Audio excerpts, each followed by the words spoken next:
morning and welcome to the Cupid Gone Rogue Subverting Tropes finalists and winner announcement. I am on with Becca. My name is Catherine. We are excited to share the wrap up of the challenge with you guys. We see that there's already been a lot of talk in the chat. So who all watching right now submitted to the challenge? I know we got Tammy on. Great camaraderie out the door, you guys. And again, we allowed it to be all genres. It had to have romance, but it could be other genres too. So just because it wasn't romance by itself doesn't mean you were automatically out. All right. This next one is not a newbie to AutoCrit. If you've done this challenge in the past, you'll know this is an exciting test of content flexibility. Here is the link to that for anybody who would like to join. But ultimately, Gareth is going to be coming back with me to kick that off today live. He's our resident horror expert. It'll be so fun. It's going to be a lot of fun. So, Becca, before we talk about prizes, which is on the next slide, would you be open to sharing a little bit about your thoughts from the submissions that we received for Cupid's Gone Rogue, as far as the kinds of tropes we got and any maybe last minute tips on subverting tropes in the future? Sure. So, well done to everyone who entered. I know that for some of you, the idea of subverting a romance trope is a completely, new idea. And so there is a learning curve when you have to understand how to take apart a trope, like what makes it work and then how to subvert it. And that was the challenge for this month. And overall, I saw some really fun takes on some classics. So we had, like enemies to lovers. I appreciate I always appreciate Just One Bed. And doing things of that nature. One tip I would always recommend is that spend some time with your chosen trope as it is currently established. So before you even start subverting anything, really understand the bones of why that trope works in its normal state, taking that apart and understanding the elements of why does that appeal to readers, what about it is so intriguing. When you look at a classic like Enemies to Lovers, what about having your enemy, someone that you loathe, become your lover? What about that is so intriguing as a trope? So as you understand that and spending some time really digging into that, it's going to become easier to subvert it. If you only have a general idea of what that trope is, you are making it harder on yourself because you're not understanding the nuance. So that would be my suggestion: is the nuances really matter in how these tropes in romance work. It doesn't mean that you have to be narrowed down to a tiny little box. It's just understanding why the readers, because that's who we're writing for. So why are the readers obsessed with A, B, or C?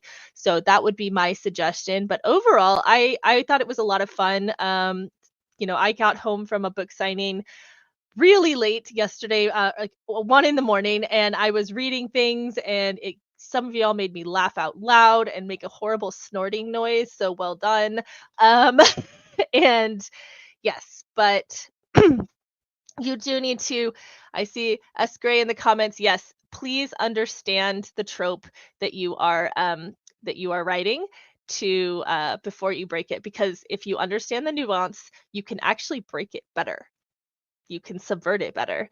You can understand and get really in there and get into the nitty gritty. But overall, well done. I really enjoyed reading it. I'm looking forward to our announcements. We're very excited. Again, we are not going to read your stories live today because we know some people like to take these stories and then go submit them for publication other places. We are going to give you summaries of the finalists, though. That way you can get an idea for what goes into that story and why we chose it. But if you would like to share your story and you're an AutoCrit Pro member, there is a thread in the AutoCrit Community Pro forums where you can go, and it's the short story challenge thread. I'll drop the link here in the chat. You can go there and drop your story there and let us read your story and know that it was you. And if you're watching live and you are one of the people that we call out, you are more than welcome to let us know that that is your story. We didn't want to out you in any way and be like, this was their story. But we want you to be able to take all that accomplishment and bottle it up and be like, it's me. We did see some really creative tropes. One of my favorites was a labyrinth style, more than one bed, too many beds trope. It's just fantastic. And we got some great spins on enemies to lovers, broken love triangles that weren't love triangles, just great angles all around the board. And going back to what Becca said, ultimately remembering that to subvert it, you're looking at the core thing that draws you to it, not necessarily flipping the gender of who is in which role or things like that, but what makes enemies to lovers so appealing is the ability to overcome the obstacle of loathing someone to the point of genuinely loving them enough to want to spend the rest of your life with that person. So the opposite of that would be, having someone that you want to spend the rest of your life with and then becoming enemies with them. We had forced proximity tropes. We had tropes represented all around, and it was very difficult to pick the finalists today. So we're going to share the stats with you guys a little bit. We have not really done this, and then we'll come back to the prizes. Short list. This is our short list here. We had a long list, a short list, and then a finalist list. There were 18 people on our long list. And then in the short list, we have these, I think it's 7, right? Yeah, 7 people who made it through to the short list. So congratulations to everybody who made it through. It was really hard to pick 3 finalists from this list of people. A wide variety of tropes available here. So if you were a shortlist participant, you will receive feedback from our judges on your story. And part of that feedback is going to include tips for strengthening your subverted trope. So that way you have that the next time you go into a challenge because you were this close.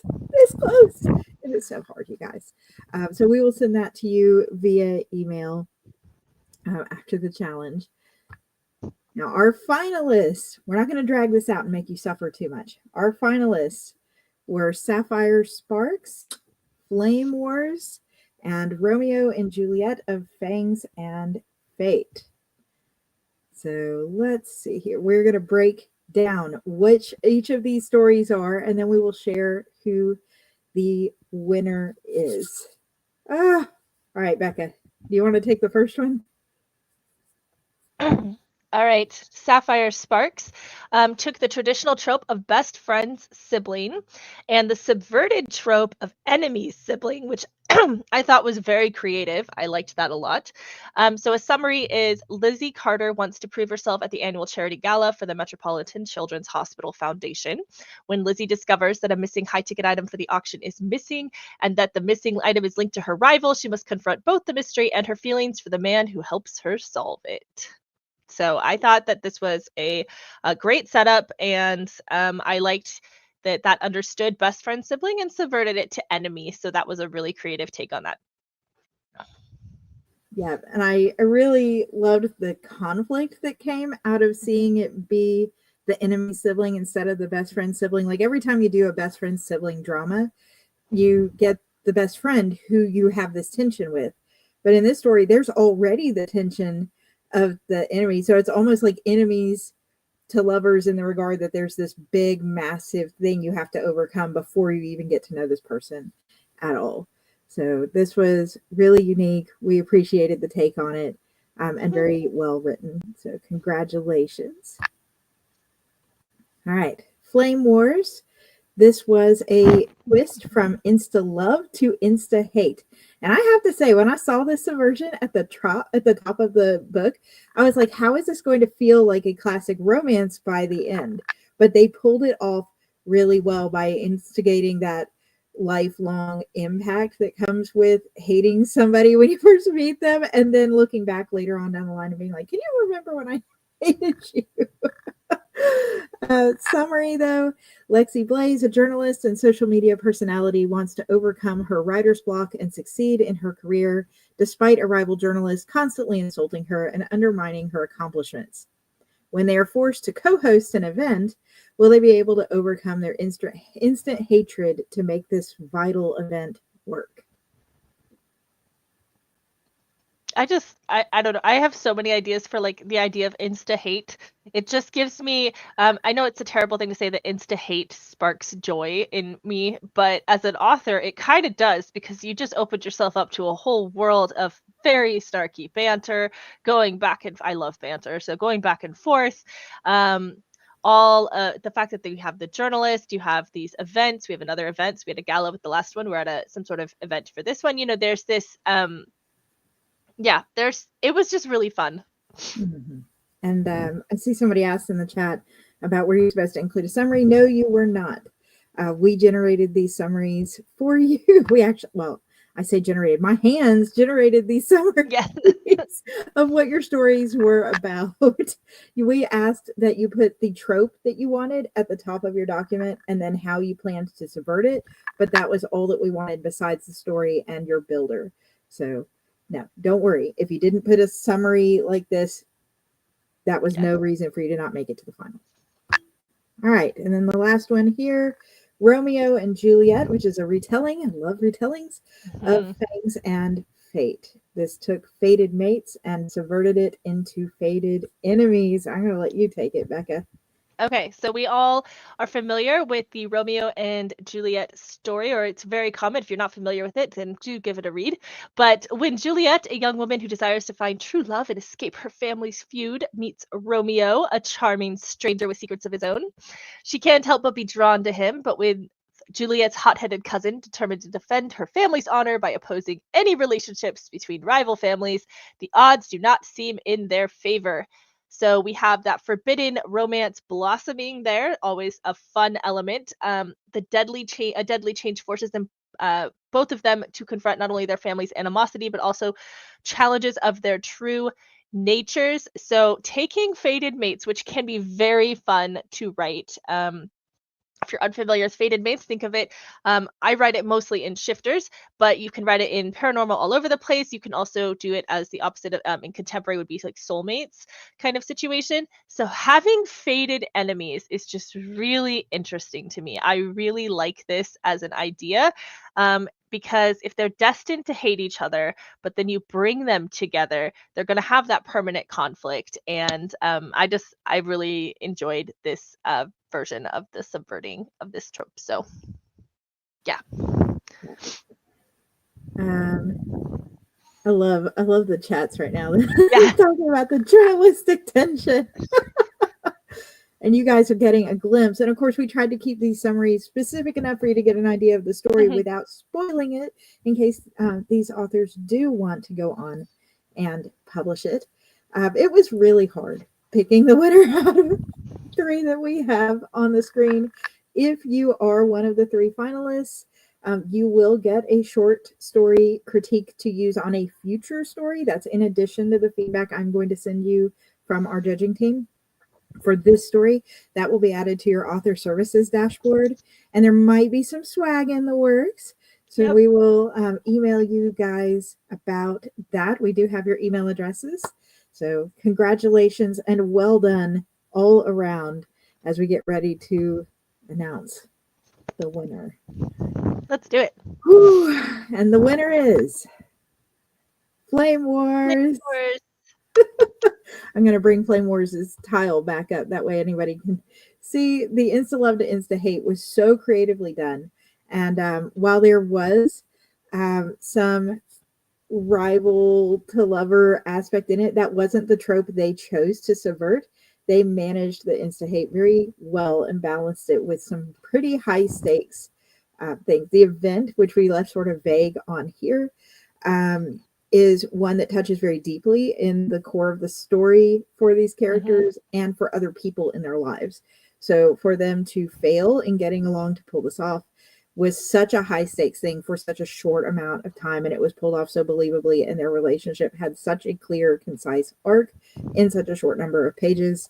So this was our winner. Congratulations. If the writer is on, then you're welcome to claim it if you want to. But congrats again. We are super excited for you. Becca, do you want to speak to the prize for the grand winner? Yeah, so we are offering the expert pass for our expert series. So we just actually had an expert series last night. So we are going to offer that pass for the rest of 2025 to our winner, as well as book buddies. So you're able to text us, Catherine and I and our author services team. You can text us any of the book related, publishing related, marketing related questions that you might have. And I have so much fun answering some of those questions. Y'all make me answer some complicated questions, but it's great. And I also greatly appreciate it when people are like, what should I name my dragon's pet cat? Because that literally makes my whole day. So thank you for those of you who get to do that. You also will get either the perfect pitch appraisal. So if you want to tell people what perfect pitch is, Catherine? Yeah. So if your goal is to traditionally publish, you're going to pursue querying an agent. The perfect pitch appraisal will look over your query letter, your synopsis, and your first chapter and give you feedback on ways that you can strengthen that for the querying process. Or if you are not going trad, you can replace that on this prize with a 1-hour self-publishing coaching session with one of our team members who knows a little bit about your genre, and we will be happy to chat with you and answer questions about that. All of our finalists will be getting some swag, and we just I'm actually sending swag out this week, so I'm really excited for that. So you will be getting an email from us requesting your address. We did have a shipping provider change with our swag shop, so that was exciting. Always exciting to deal with different shipping things, but we've got it all worked out. So we are going to be sending that out probably tomorrow or Wednesday. And then you also, of course, get that short story critique for a future story, which is fantastic because we all want feedback, and short stories are their own special animal. Aren't they? And I am a long writer. I will write 180,000 words and feel really good about that. But if you tell me that I'm capped at 5,000 words, I might cry before I try to. I am not a short story. Short stories are very challenging for me, but I love reading them. So there you go. Yeah. All right. And if we have 3 people that we randomly selected from the participants to receive a free expert series session from this year. So the expert series here at AutoCrit, I know we mentioned the expert series pass, is 12 different sessions for the whole series through the calendar year, plus maybe a bonus here or there that brings in experts to talk about specific things. I don't know if you want to elaborate on that at all, Becca. We just wrapped up one yesterday. Yeah, we did, and it was amazing. So we actually yesterday we had Dr. Catherine Ramsland on, who is a professor of forensic psychology and studies specifically extreme offenders, so like serial killers, and has written many, many books and appeared on many documentaries, and was just absolutely fascinating as someone who doesn't write anything related to true crime at all. I mean, I do write a little bit of dark romance, but it's all safely within my fictional world. So true crime keeps me up at night. But it was just so incredibly fascinating. So we had that. We've also in the past had a sexuality expert come on, animal behavior, which was completely fascinating. Coming up in April, we have someone talking about low-tech societies and survivalists. And so how do you create a low-tech society? How do you, if you're writing dystopian, if you're writing some, actually you can do low-tech in pretty much anything. You could do shifters, you could do whatever you wanted. How does that work in your, what are you asking people to do? So that's pretty cool. We're going to get into gameplay. We have a award-winning screenplay and game writer coming on. We have a doctor of mythology coming on, talking about mythology and folklore. We have a stand-up comic who's going to talk about how to do comedic timing in your books. I absolutely love it. We are doing some, we have a attorney coming in, and then we have a panel. I'm so looking forward to this for the cryptids and paranormal phenomena. We actually have a panel of people coming on to talk to you about cryptids and paranormal stuff. So it's going to be so exciting. Yeah, so we're really, really thrilled to offer this. There's more sessions. I believe Catherine dropped the link. Thank you so much. And yeah, if you have, and as always, if you have suggestions of who and or topics and things like that, you can always go down to the little support bubble inside of AutoCrit and drop a line to our support team. They'll pass it on. I do coordinate our expert series, so they'll pass it on to me. If there's a specific topic, I cannot guarantee that it will be added, but I am happy to take it under consideration. So yeah, that's super exciting. And we're having several questions about how many entrants were there for this challenge. So how we many had, did we have sign up for this oh challenge? geez, We had a lot. we did have a lot. It felt like a lot. I feel like, yeah, we had, Keeper of the stats here. Yes.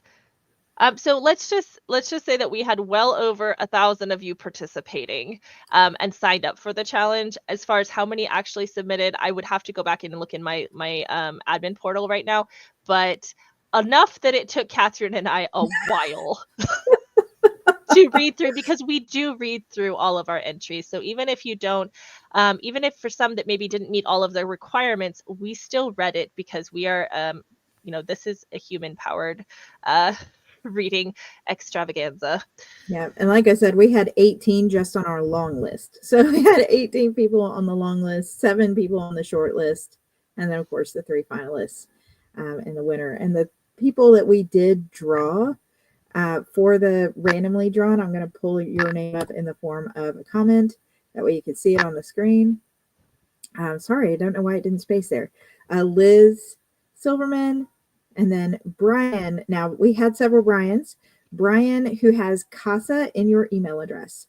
That would be you, and Beverly. So congratulations, and thank you for participating. These are the random drawings just for signing up for the challenge. So each of you can pick an expert series workshop from that list and let us know which one you want. We'll be emailing you as well, but sometimes the mailer demons eat the emails. So if you don't see one within the next day or two, please email us or hit the little help bubble in the bottom right corner and be like, I didn't get my email. Because we actively want to contact you, but it has happened. We have sent emails out that have not made it to their destination. So seriously, you're not harassing us. You're just poking, and we will find out what happened and make sure that you get contacted, because we get really excited about this, and I really do want to send you swag. Yes, the snort list. I swear to you, I'm going to end up having to make another mug. I think I lost coffee through my nose at one point too. Oh no. Maybe I should make a snort list mug. I don't know. We'll see. The Snort Award and the Groan Award. Some of these so good. Yeah. Kudos to some of you really lean into the banter, and as someone who just absolutely adores banter, and there's some one-liners that were legitimately, yeah, they made me snort, but they were hilarious. So well done. I love a rom-com moment, or just like, I can't believe what just happened moment. So y'all giving me joy. I'm gonna put this up on the screen, and then we'll wrap up to give you guys some time to celebrate, recover, run to the forum, and share your stories so everybody else can read them and snort about them. Remember that Destination Unknown is coming up today at 1 p.m. Eastern. So please sign up so that you can be in drawings for things like prizes, and so that you get all the updates. It is free to enter, and as always, you retain full rights 100% to everything you write, both for Cupid's Gone Rogue and for Destination Unknown. So feel free to take these stories, they're yours, and use them for whatever you'd like. Some of these stories we got this challenge are definitely worth considering reader magnet worthy. So just a little hint there. But any parting words, Becca? No, other than I think Destination Unknown, because I get to know what things are before everyone else gets to know. Destination Unknown is going to stretch you in some of the best ways. I really recommend that you do this. We do have Gareth, who's going to be helping us lead us through this. We have Catherine, of course. I will actually be in the background for Destination Unknown, but don't worry, I help read things. So we are going to yeah, we are going to challenge you, but in the best of ways. So I encourage you to join if you haven't already signed up. It's going to be a great time. And yeah, I will see you in the forums because I will be on moderating community later, so I can come and read all of the things. Even if I've already read them, I want to read them again. So please post if you're comfortable doing so, because I love, we have a very supportive community. People love to read what you've got going on. If you finish the challenge or started the challenge, the fact that you did it is huge. So celebrate yourself, because that's great. I made a funny certificate, and I will send it out to the email if you would like. I know we had some people that are like, how come I can't have a virtual certificate for everything? So I made you a virtual certificate.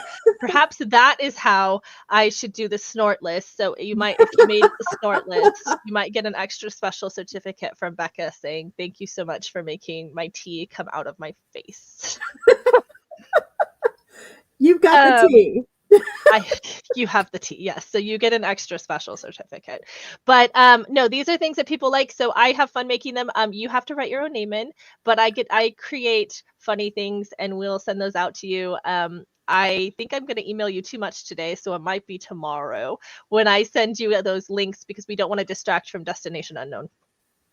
All right. But yeah, anyway, thanks for making my weekend, y'all. Thank you all so much for participating, for following along. Do come back later today for Destination Unknown, and we will Yes, see please you do. then. Bye, everybody. Bye.